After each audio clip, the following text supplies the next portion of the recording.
Come with me, if you will, on a quiet journey. We find ourselves drifting, suspended in the soft morning air, high above a place of remarkable calm. Below us lies Sydney, a gentle town nestled on the eastern coast of Canada. It sits on Cape Breton Island, a jewel in the province of Nova Scotia. From this vantage point, the world unfolds not with a rush, but with a slow, reassuring breath. The land here is ancient, carved by time and tide, and it holds its stories close. It is a place where the rhythm of the ocean dictates the pace of life, a steady, soothing pulse that can be felt even from this great height. We are floating, it seems, on an invisible current. The sun is just beginning to warm the landscape, casting long, soft shadows that stretch like fingers across the hills. Sydney is not a city that shouts for attention, rather it whispers an invitation.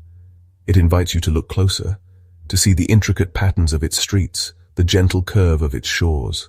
From our serene perch, the world below is a masterpiece painted in the most fundamental colors of nature.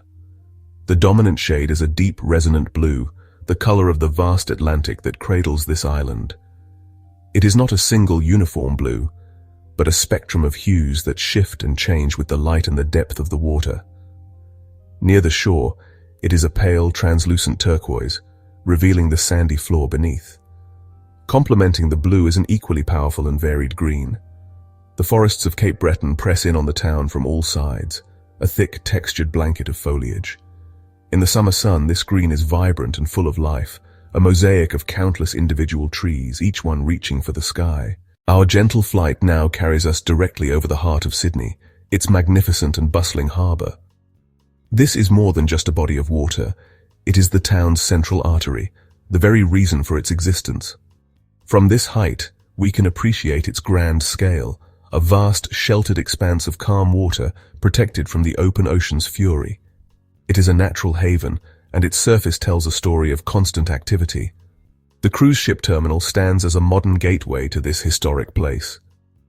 Even from above, its scale is impressive, a long pier reaching out into the deep water, ready to welcome visitors from around the world. Fishing boats, painted in bright, cheerful colors, are moored in neat rows, their nets and traps piled on the docks. These vessels are the lifeblood for many families, continuing a tradition of harvesting the ocean's bounty. As we drift slowly over the town itself, the view transforms into a fascinating tapestry of rooftops and treetops, a mosaic of human settlement nestled within the larger natural landscape. Dotted throughout this residential fabric are the spires of historic churches, reaching upwards as if to greet us in the sky. These elegant structures stand as landmarks, their tall steeples serving as points of reference against the horizon. Among the houses and churches, one can also spot the larger buildings that serve the public. Schools with their adjacent playing fields, the solid form of the local hospital, and the low, sprawling shapes of community centres. The older parts of Sydney, particularly near the waterfront, reveal a different character. Here, the buildings are closer together, their architecture telling stories of a bygone era. Lowering our gaze, we begin to notice the small, fleeting details of everyday life unfolding in miniature below us. On the streets, cars and trucks move like patient beetles, stopping at intersections and flowing in steady streams. In the parks and green spaces, we can see even smaller figures. People, looking like tiny specks of color, are out enjoying the fine day. A lone individual walks their dog along a winding path in the park. The waterfront boardwalk is another stage for this miniature drama. We can see couples strolling hand in hand, their pace leisurely as they follow the edge of the water. Even the backyards of the houses tell a story. A small vegetable garden is laid out in neat rows.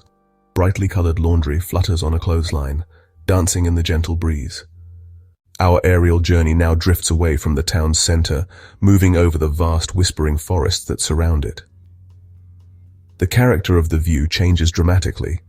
The ordered grid of streets gives way to the wild, organic patterns of nature. The forest canopy stretches out below us like a thick, bumpy carpet, a sea of green that rises and falls with the contours of the land. It is an unbroken wilderness, a powerful testament to the resilience of the natural world. Winding through the deep green are the silver threads of rivers and streams. They follow the path of least resistance, carving gentle valleys through the landscape as they make their way towards the sea.